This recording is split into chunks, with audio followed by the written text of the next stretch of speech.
EBS 수능 특강이 나오고 나서부터 애들이 이제 EBS 공부 어떻게 해야 됩니까?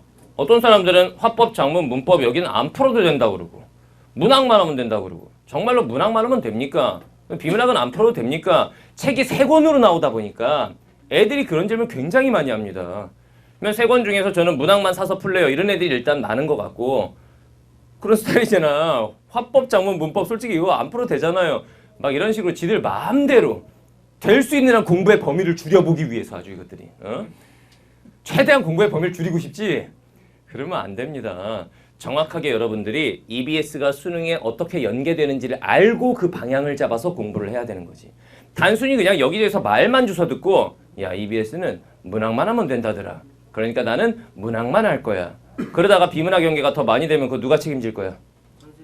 내가? 그걸 왜 내가 책임져? 내가 그 말을 한 게 아닌데. 그죠? 그래서 선생님이 작년 수능 시험지랑 EBS에서 발표한 자료가 있습니다. EBS에서 2017 수능 분석 자료에 이 문제는 EBS에 이걸 활용한 거고 이 지문은 EBS에 이걸 활용한 거고 전부 다 1번부터 45번까지 비연계 지문들 빼고 전부 다 발표를 해놨어요. 그냥 한 장짜리밖에 안 돼. EBS 자료로는. 내가 그걸 가지고 작년 수능 문제지랑 그 다음 작년 EBS 책 다 꺼내놓고 EBS 발표 자료에서 말한 내용하고 하나하나 다 비교해봤어요. 그 결론에 대해서 말씀을 드리도록 하겠습니다. 자, 일단 보겠습니다. 아주 눈 빠질 뻔했습니다. 요거 찾느라고. 자, EBS 영역별 학습법입니다. 일단 첫 번째, 화법. 솔직히 화법 EBS 안 해도 된다고 생각하죠? 화법 EBS 해요? 네. 왜 해? 어려워서. 안 해도 됩니다. 자, 보겠습니다. 일단 그냥 단순히 선생님이 야, 화법 안 해도 돼. 작문 EBS 안 해도 돼. 이렇게 무책임하게 말할 수 있는 게 아니기 때문에 직접적으로 자료의 비교를 통해서 왜 EBS가 화법에서는 열심히 공부를 안 해도 되는 것인지에 대해서 먼저 얘기를 해볼게요. 자, 봅시다. 이렇게 됩니다. 자, EBS 발표 자료에 따르면 2016학년도 작년 수능 4번 문제 이 문제는 EBS, 작년 EBS 인터넷 수능, 올해는 인터넷 수능이 연계 교재에서 빠지죠. 근데 작년에 들어갔었거든. 인터넷 수능 29페이지 2번 문제를 연계한 것이다. 이렇게 발표를 했습니다. 찾아봤어요. 진짜로 그런지. 이 문제인데 두 개를 곰곰이 한번 잘 놓고 비교를 해봤습니다. 그랬더니 어떤 식이냐면 이런 식입니다. 자, 4번 문제 연설에 대한 거야. 수능. 이거 인수 29페이지 이번에 연설에 대한 게 있었어. 봤냐? 이런 식이에요. 이걸 과연 직접 연계라고 할 수 있느냐? 야, 다른 문제집엔 연설에 대한 지문이 없어? 있어. 문제 스타일이 비슷한 것이냐? 그것도 아니야. 이거는 약간은 억지스럽다라고 할 수 있는 거죠. 그래서 이제 EBS에서 뭐라고 발표했냐면 문항 아이디어를 따온 것이다. 이렇게 발표를 했습니다. 근데 문제를 잘 분석해 보면 뭐 연설 내용, 연설 전략, 여기서도 뭐 연설의 전략, 내용 이런 말은 나오지만 사실 이런 거는 기출문제에도 있는 거고 어디에나 다 있는 거야. 이건 꼭 EBS를 반영한 것이다 라고 하기는 좀 힘들죠. 그래서 결론적으로 보면은 화법 영역은 EBS 연계가 거의 무의미하다. 거의 연계가 없다. 그래서 그러면 저는 화법 안 풀어도 되겠군요. 어차피 화법은 기출문제 자체가 많지가 않잖아. 그 화법 나온 지가 뭐 얼마나 됐다고. 그 전엔 듣기평가가 있었고. 그러니까 기출문제 다 풀고 나서 이제 다른 문제집을 푸느니 그래도 EBS를 푸는 게 이런 느낌으로 풀도록 하세요. 막 집중적으로 연계를 연구하지 말고. 알겠죠? 이렇게 공부하면 되겠고. 자, 그다음에 작문 파트 한번 보겠습니다. 작문 같은 경우에 또 한번 비교를 해봤어요. 2016학년도 수능 6번에서 8번. 요거였습니다. 그 다음에 EBS에서 발표한 자료에 따르면 EBS 수능 완성 80페이지 6번에서 8번을 연계시킨 것이다. 이렇게 발표를 했어요. 그래서 이 문제를 이제 또 따와봤어.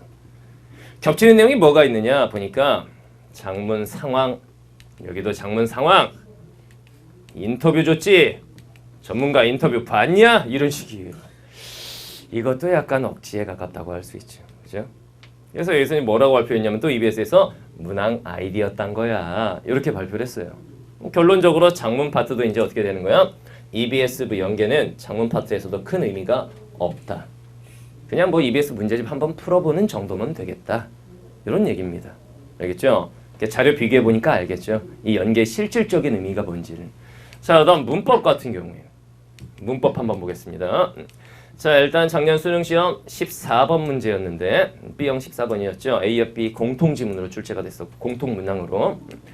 그 다음에 EBS 수능 완성 81페이지 2번에 섰다 왔다. 내가 말하는 게 아니라 EBS에 그렇게 올라가 있어. 발표가 돼 있어. 요거를 따왔다 이렇게 돼 있어요. 또 문제를 잘 비교해 보니까 이렇게 돼 있어요. 사전 활용하기 문제다. 국어 사전 정보 탐구한데 봤지? 이거 뭐 어디에는 없는 거냐 이 문제는? 다 있는 거야. 그래서 이제 EBS에서 발표한 건 이겁니다. 용례 이런 말 선택지. 응? 용례. 이건 내 모의고사에도 수두룩하게 나와. 그죠? 이거 어디에나 있는 건데 이걸 가지고 이제 또 문항 아이디어를 활용해서 화작문의 공통점은 거의 EBS 발표가 문항 아이디어를 활용했다. 이런 식인 거야. 다시 말하면 문제 유형 비슷하지 않니? 이런 건데 이런 문제 유형은 기출문제든 어디든 어디서나 볼 수 있는 문제 유형이야. 그죠? 그렇기 때문에 문법도 EBS 문법 연계는 큰 의미가 없습니다. 그럼 결론적으로 화법, 작문, 문법 파트는 EBS 연계가 큰 의미가 없다라는 얘기가 되는 거야. 그러면은 EBS 3권으로 나왔잖아 수능 특강이. 그 중에 한 권이 화법, 작문, 문법이잖아. 샀어요, 안 샀어요? 샀어요? 풀고 있어요? 문항만. 그러니까 이런 식이란 말이에요. 애들이 사놓고는 전시를 합니다. 일단 문항만 하고, 아니 뭐 나중에 시간 되면 풀지 뭐. 이런 식인데 샀으면 한 번쯤은 풀어보세요. 알겠죠? 그냥 한 번쯤 풀어보는 거지. 그걸 막 2번 보고 3번 보고 이렇게 할 필요는 없다는 겁니다. 이 파트는. 알겠죠? 자, 그 다음 이제 애들이 많이 궁금해하는 게 이겁니다. 선생님 다들 문항만 하면 된다고 합니다. EBS 비문학 정말 안 해도 됩니까? 이게 학생들 고민이고 실제로 현장에서 애들이 많이 물어봤습니다. 진짜 많이 물어봤어. EBS 비문학 연계 안 되는 거냐고. 되니 안 되니? 돼요. 되는데 뭐가 문제야? 아이디어. 아이디어만 따온다라고 다들 알고 있는데 그게 아니더란 얘기야. 그게 아니었어. 작년 수능만 봤을 때 문학보다 비문학이 오히려 더 연계가 많이 됐다라고 볼 소지가 있습니다. 왜 그러느냐? 직접 비교를 해서 보여줄게요. 자, 비문학 파트 이렇게 되는데 자, 작년 수능 29번에서 30번 킬러 지문, 킬러 문항이 있던 과학 지문입니다. 이 지문에서 애들이 문제도 많이 틀렸고 지문인데 굉장히 애를 먹었어요. 기억나요? 거기 안 풀었는데. 작년에 이제 수능을 이제 본 재수생들이기 때문에 이 지문 보면 기억날 텐데 무슨 물체가 자유낙하를 하는데 빗방울이 떨어지고 이거 기억나지? 요거였어. 그래 EBS에서 발표한 거는 EBS 인터넷 수능 160, 162페이지에 걸쳐 있다. 2번, 3번 여기서 따온 거야 라고 발표를 했어요. 곰곰이 한번 지문을 뜯어봤습니다. 진짜로 그냥 소재만 따서 글을 쓴 것인지 잘 보니까 이게 이런 말이 나와. 중력, 그 다음 여기도 보니까 뭐 중력 이런 말들 뭐 용어 겹칠 수 있지. 학력, EBS에서는 저학력이라는 말로 표현이 되어 있더라고. 단순히 이 정도만 가지고 우리가 와 직접적으로 연계됐구나 하기는 좀 뭐하죠.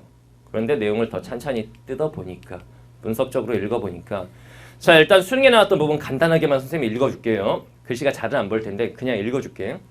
물체가 유체 내에 정지해 있을 때와는 달리 유체 속에서 운동할 때 물체 운동에 저항하는 힘인 항력이 생긴대. 물체의 운동 방향과 반대로 작용한답니다. 항력은 유체 속에서 운동하는 물체의 속도가 커질수록 이에 상응하여 커지는 거랍니다.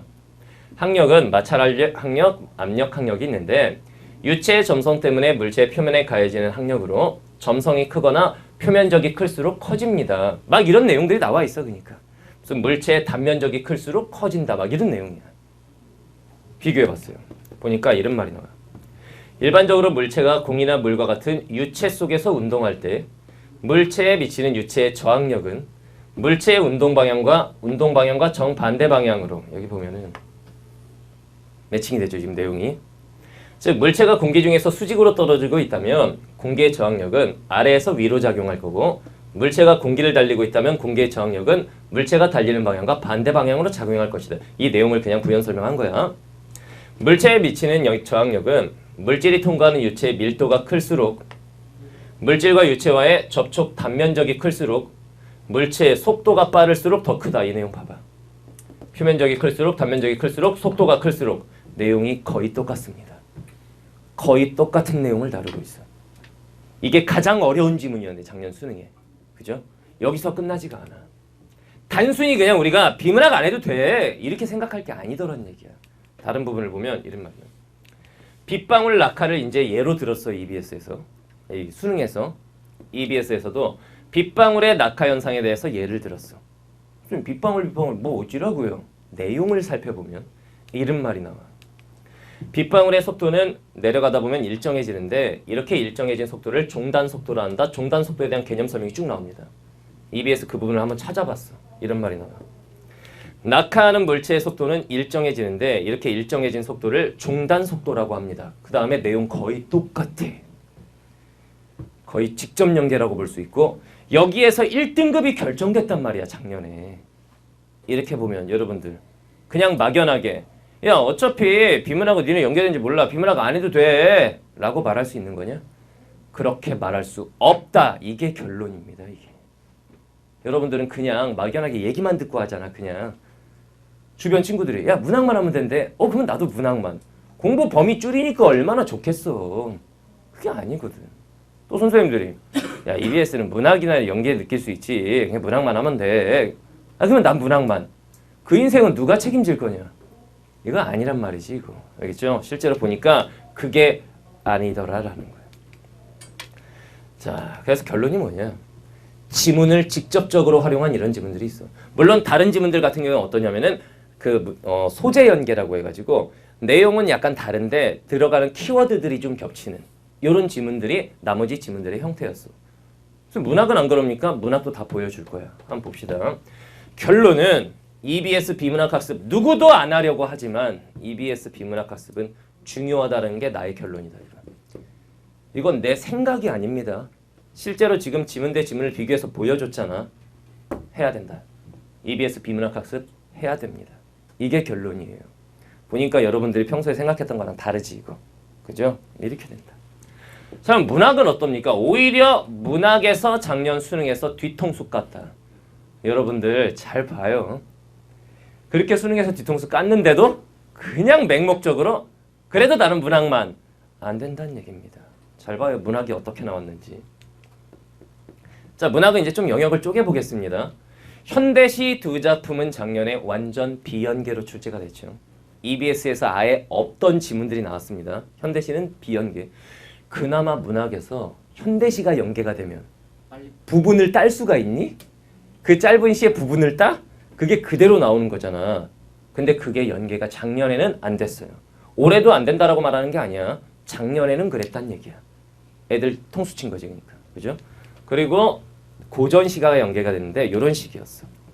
2016학년 수능 41에서 42번 지문을 보면 이런 게 나왔었어요. 이원익의 고공답 주인가라는 작품이 나왔습니다. 그리고 EBS 인터넷 수능 문학 80에서 81페이지 3번에 보면은 뭐가 있었냐면 지문은 고공가였어. 지문은 고공가. 수능에 나온 건 고공답 주인가. 비슷한 내용이지만 분명히 다른 작품입니다. 그런데 고공답 주인가에서 문제가 나왔는데 문제 3번. 여기에 있는 보기 박스에 뭐가 있냐면 고공답 주인가가 있었어요. 애들은 대체로 문제에 있는 박스 작품까지 공부 하니 안 하니 솔직히 안 하잖아. 그 지문 내 내용만 씹어 먹으려고 그러지 보기 박스에 있는 작품까지 신경 쓰지 않잖아. 그러니까 평가원이 아나 여시다 이렇게 된 거야. 그러니까 이제 겹치는 부분들을 보니까 지문이 다 겹치지도 않아요.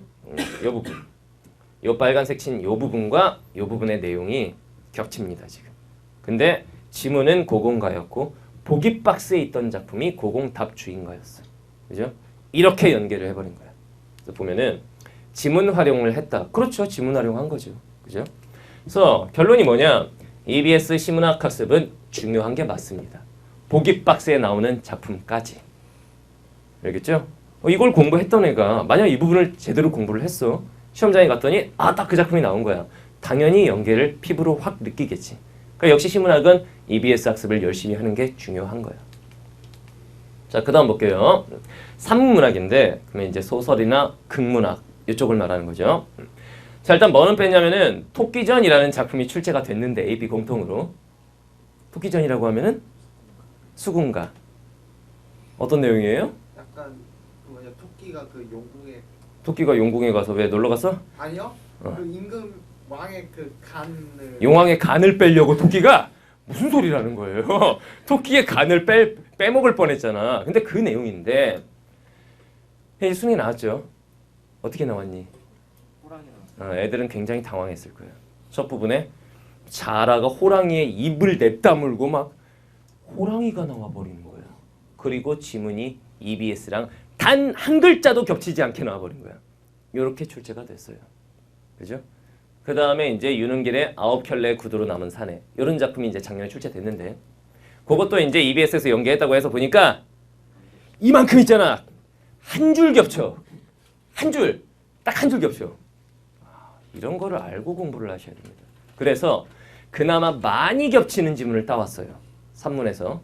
많이 겹치는 지문이 뭐였냐면 요거였어요. 2016 수능 32에 33번 A형 지문이었어. A형이 나왔던 지문인데 박완서 작가의 남옥입니다. 이 앞에도 막 지문 많이 있겠죠. 자, 이거를 EBS 수능 특강 309에서 311페이지에서 따왔어 라고 EBS에서 발표를 했습니다. 요겁니다. 요 부분인데 보니까 딱 요 부분이 겹칩니다. 끝부분이야, 끝부분. 이 전에 많은 내용들이 있어. 거기까지는 한 글자도 안 겹쳐요. 요 끝부분 여기가 겹쳐. 이게 요 EBS에서는 요 부분인 거야. 이렇게. 옆에 앉은 남편도 풍선을 쫓았던가 옆에 앉은 남편도 풍선을 쫓았던가 그러니까 이 소설이 만약에 한 50줄 된다고 치면은 한 10줄 정도가 겹치더라 이런 얘기지. 알겠죠? 요 정도. 그러니까 부분 활용이 되는 거죠. 이런 식으로 출제가 됐던 거예요. 다른 거 한번 볼까요? 자, 이게 이제 채만식의 재향날이라는 작품이 출제가 됐었습니다. 자, 그리고 EBS 인터넷 수능 201페이지, 204페이지 보면 채만식의 재향날이라는 작품이 있었어요. 내용이 단 한 글자도 안 겹쳐. 뭐가 겹치냐면 등장인물이 겹쳐. 영호 최씨, 영호 최씨 봤냐? 이런 식이에요. 내용이 한 글자도 겹치지가 않더라고. 그러니까 산문 같은 경우에는 그나마 방금 보여줬던 박완서의 남옥 한 10줄 정도 겹치는 거. 그 전에 40줄 정도는 아예 안 겹치고. 그게 제일 많이 연계된 거였고 토끼전 EBS에 있었지만 단 한 작품도 안 겹치고 오히려 애들이 혼란스러울 수 있었어. 아니 왜 호랑이가 나오는 거야 이거 이렇게 돼버린 거지. 그죠? 그리고 뭐 9켤레 구두로 나온 산에 딱 한 줄 겹쳤었고 이런 식이야. 그 다음에 A형에서는 이 작품 말고 유치진의 소라는 작품이 나왔었거든. 그걸 여기다 띄우려고 보니까 단 한 줄도 겹치지 않아. 이런 식입니다. 산문 연계가 이런 식이더라라는 거지. 제목이 똑같아요. 그렇죠? 이 작품인데 애들이 보기에는 다른 작품으로 느껴졌을 수도 있겠구나. 그래서 지문 활용을 합니다. 산문 지문은 지문 활용을 하되 그 작품에서 따오되 벗 겹치는 내용이 거의 없습니다. 많지가 않더라는 거지. 그래서 올해도 이렇게 간다고 확신할 수 있습니까? 확신할 수 없어. 그런데 작년 수능은 이렇게 출제가 됐다라는 거예요. 근데 수능이라고 하는 게 갑자기 어느 해에 갑자기 확 바뀌니? 갑자기 올해부터는 EBS 지문 그대로 내줄게 이렇게 갈 것 같아? 절대로 그럴 일이 없다. 소설 지문은. 알겠죠? 이렇게 간다는 얘기예요. 그래서 결론이 뭐냐? EBS 산문문학학습은 해야 돼. 어떻게? 융통성 있게 해야 돼. 융통성은 무엇을 말하는 것이냐? 공부를 하긴 하되 어떻게 해야 된다라는 걸까? 전체적인 내용 학습을 같이 해줘야 된다는 얘기입니다. 알겠죠? 여기까지 이것 내용 살펴본 결과에 따르면 자, 총평을 해볼게요. 어떻게 되냐? 최종 결론. 일단 첫 번째. 화법, 작문, 문법 어떻게 해야 돼? 안 해도 돼요. 안 해도 돼? 뭐 안 해도 되는 건 맞지만 연계는 의미가 없지만 다른 문제집을 푸느니 그냥 EBS 한번 풀어보는 게 낫지 않겠는가? 요 정도. 요 정도. 그러니까 기출 문제 풀고 나서 딴 거 더 풀 게 없는 거야. 너 문제집 많이 풀잖아 그거. 나중에 할 게 없다고 막 고민하잖아. 그러니까 한번 풀어보는 거야 EBS. 알겠죠? 요 정도의 의미. 그 다음에 두 번째. 독서, 비문학. 아까 보니까 해야 되냐 안 해야 되냐 이게. 해야 돼요. 요거 해야 된다는 얘기입니다. 알겠죠? 비문학 파트. EBS 학습 중요합니다. 이게 여러분들의 일반적 상식과 다른 점입니다. EBS 비문학 학습 해야 됩니다. 작년엔 완전히 선생님은 진짜 작년부터 했지. 모든 학생들이 무당만 할 때 모두가 예스라 할 때 no라고 했던 사람이 선생님이에요 사실은. 그리고 실제로 비문학 연계가 됐지 선생님 수업 시간에 했던 내용들이. 이게 이제 시험장에서 많이 도움이 됐죠. 요건데 그래도 올해로 또 넘어갔는데 시험이 이렇게 나왔음에도 불구하고 애들은 EBS는 문학 그냥 이렇게만 가고 있더라니. 굉장히 위험한 발상이다. 그 인생은 누가 책임질 거냐고. 알겠죠? 굉장히 위험해. 그것도 완전히 킬러 지문을 똑같이 내버렸는데 거의 내용이 소재만 딴 게 아니라 거의 내용이 똑같아 버리는데 EBS 비문학 학습은 해야 되겠습니다. 중요합니다. 알겠죠? 자, 다음 세 번째. 시문학 공부할 때는 어떻게 해야겠어요? EBS 학습 열심히 해야겠죠. 시는 진짜로 씹어 먹듯이 열심히 하는 게 맞다. 근데 약간 좀 부담되는 건 보기 박스를 연계해 버리니까 그 작품들도 그냥 지나칠 수는 없겠구나 라는 생각이 드는 거죠. 근데 보기 박스에 있는 작품이 지문에 있는 내용과 완전히 생뚱맞은 게 나올까? 아니, 유사한 내용이 나온 거야. 고공과 고공 답주인가. 예를 들면 뭐 3인국이 있으면 EBS에 송미인국 실려 있으니까 3인국 뭐 비교해 보시오. 얘는 대화 형식인데 얘는 대화 형식 아니고 이렇게 나올 수도 있잖아. 만약에 송미인국 있었는데 여기 3인국 나온 거야. 수능에 뭐가 나올 수도 있다고. 박스에 있던 3인국이 나올 수도 있다고. 이런 거에 대한 대비는 해둬야 되겠구나. 자, 다음 네 번째. 산문문학이 오히려 비문학보다도 연계가 안 된 거 아니냐 이게. 근데 애들은 소설 내용을 거의 외우듯이 씹어 먹으려고 그런단 말이야. 그건 아니다라는 거지. 알겠죠? 산문문학은 EBS 학습을 하기는 해 안 해? 해야 돼. 해야 돼. 그런데 전체적인 내용 학습을 병행해야 되겠다. 즉, 이 작품의 정체가 무엇인지 정도는 알아야 되겠다라는 거지. 그래야 시험장에 갔을 때 연계성을 느낄 수 있는 것이지. 안 그러면 오히려 더 피보게 돼 있어. 내가 아는 작품이야. 그리고 들어갔는데 왜 저라랑 호랑이랑 왜 싸우지? 이렇게 돼버리면 니네가 시험 보다가 어떻게 돼? 당황을 하게 돼. 수능 국어 1교시잖아. 1교시에 당황을 하게 되면 뒤로 그 다음부터 쭉 망하게 돼 있어. 알겠죠? 경험해봤죠 그런 거? 이렇게 된다고. 오케이? 그래서 우리가 공부 방향을 영역별로 제대로 잡고 들어가는 게 우선이다 라는 겁니다. 알겠죠? 그냥 주변에서 떠들어대는 친구의 말 믿지 말고 여러분들 눈으로 직접 확인하고 공부 방향을 설정해서 자신의 어떤 신념대로 밀어붙이는 공부를 해야 성공할 수 있다는 얘기야. 그냥 친구 말 듣고 야, 넌 왜 합법정보, 문법, 막 독서, 막 문학 다 푸니? 문학만 하면 된다는데 난 문학만 풀 거야. 그럼 네가 얘 인생 책임질 거야? 이게 아니더란 얘기지. 알겠죠? 그래서 EBS는 제대로 알고 공부를 해야 시간 낭비를 안 하고 시험장에 가서도 직접 연계성을 느끼고 그게 점수로 승화되고 이렇게 될 거란 얘기입니다. 무슨 말인지 알겠죠?